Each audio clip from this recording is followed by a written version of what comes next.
Hey tribe, and welcome back to my channel. If you are new here, welcome. I am Coach Jocelyn, the Date Thyself coach, and I help professional women to put themselves first so they can have healthy personal and professional relationships. If you are new here, this channel is all about personal and professional development, relationships, and lifestyle. So welcome to my channel. Today, I wanted to talk about knowing when it's time to change, knowing when it is time for upgrade in your life, right? We often miss the red flags that are screaming at us to get out of our comfort zone and do something new. If you've been feeling a little mundane in your routine, or you're just feeling like something needs to be different, you are in the right place today. So I wanted to talk quickly about 4 signs that is telling you it is time to get out of your comfort zone. And number 1 is you can't stand your environment or your wardrobe. If you look around your home and it doesn't feel like your palettes anymore. If you're looking around and you like, I don't like this. Who bought this stuff? Where did this stuff come from? It usually means that it's time to change up things in your space. If you're looking at your clothes and you're like, ugh, this looks frumpy. I don't like this. What is this color? Who bought this? Then it's definitely time to make a change in your wardrobe. Now, I know for me, I go through this every couple years, especially when I'm entering to a new decade. My taste will dramatically change and I'm like, oh, this is not me anymore. And that's okay. Something I want you to do is don't go around and just throw everything out and then you have nothing to wear, nothing in your home, and you're just like, what did I just do? But take some time to take an honest look first in your palace, in your home, and say, okay, what things would I like to shift? What can I add? What can I subtract?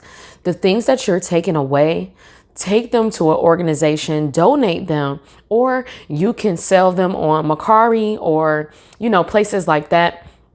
You can sell those items and go ahead and make a profit so that you can purchase new items that you are in love with.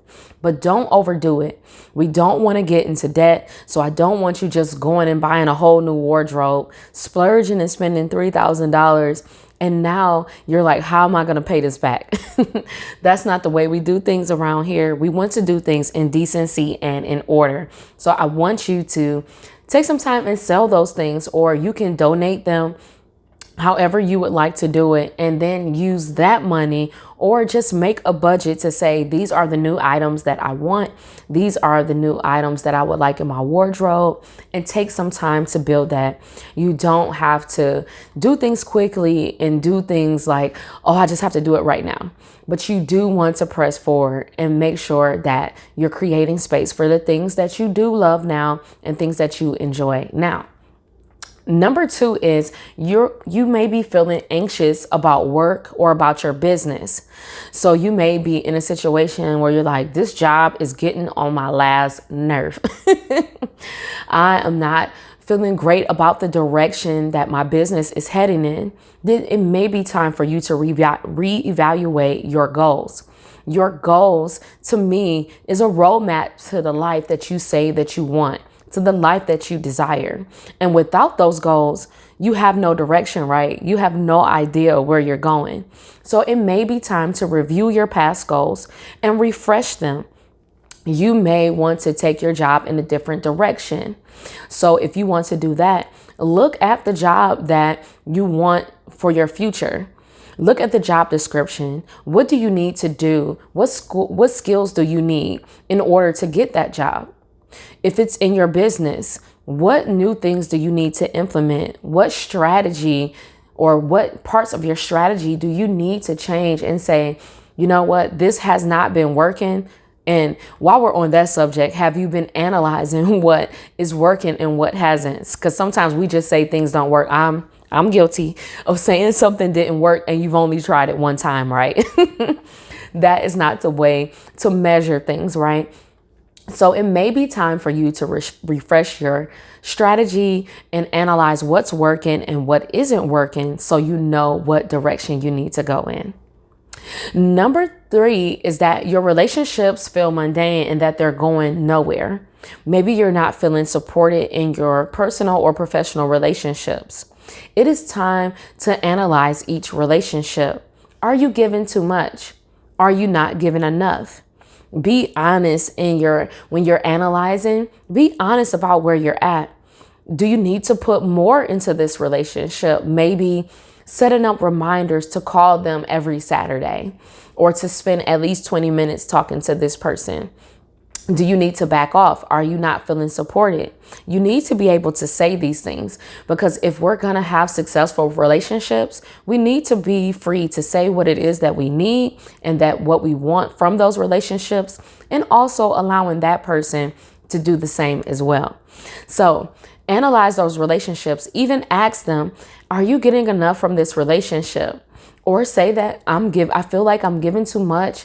And you don't have to say that you're backing off, like, I'm not doing this anymore, I'm backing off from you. You don't have to do that. You can slowly pull away if you need to and reanalyze what it is that you need from the relationship. But at the end of the day, you want to be open and honest, not just with yourself, but with that person as well. Because great relationships are what help us to grow. We don't grow outside of community, which is why I love my tribe, the Date Thyself community, because we grow in community, right? That is where we have freedom at, right? We are free to be who we are. We are free to be ourselves, and we are free to grow. But we do not grow without accountability, right?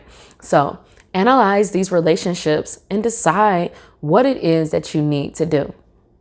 And lastly, you may be feeling unhappy. You may have not been making time for yourself. You may have been spending so much time pouring into others that you forgot about one of your most important relationships. And that is the relationship that you have with yourself. It may be time for you to create a new evening or morning routine. And the way that you pour back into yourself is to have a morning and an evening routine. For me, in my morning routine, I make sure that I put my physical health first and my spiritual health first. So I pray in the morning before I go to the gym and before I even get into my work and begin coaching my clients. I make sure that I put myself first by having a healthy meal and also working out, because that's just something that I enjoy doing. I believe it is a lifestyle choice, and it is something that makes me feel good. So now I am energized to take on the day, and I am ready for whatever my clients have, right? Or whatever life throws at me. I'm already prepared because I didn't rush to pick up my phone and see notifications that ain't going nowhere. They're still going to be there. And if you didn't answer last night, what difference does it make if you answer 2 hours from now? But also, I have a wind down routine in the evening. In the evening, I like to take time to take off the day. So that can include journaling and Bible study and my favorite, bubble baths. I love a good bubble bath, okay? It's what did old commercials say? Calgon, take me away.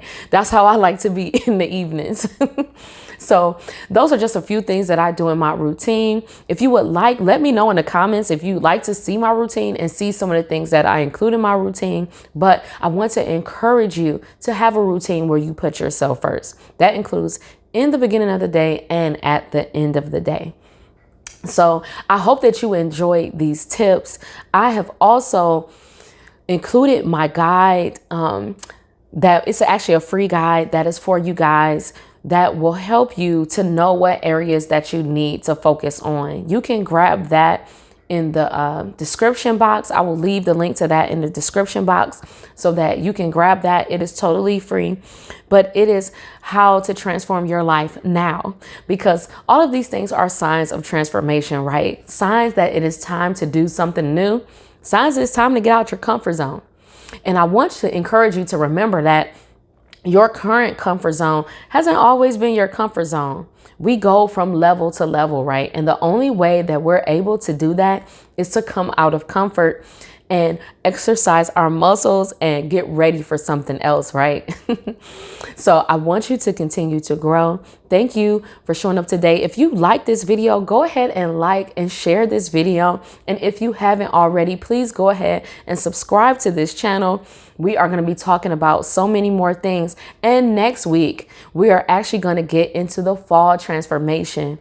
It is a new season. And when it's a new season, especially like the fall, first of all, I love the fall. I just love warm sweaters, cute boots and jackets, and just the many great foods that come out of this season. But it's also another season of transition where you are reaping the harvest of the things that you've sowed all year, but it's also time to reflect and prepare for the next season. So I hope that you will join me for the Fall Transformation Challenge. It will be here on the channel next week.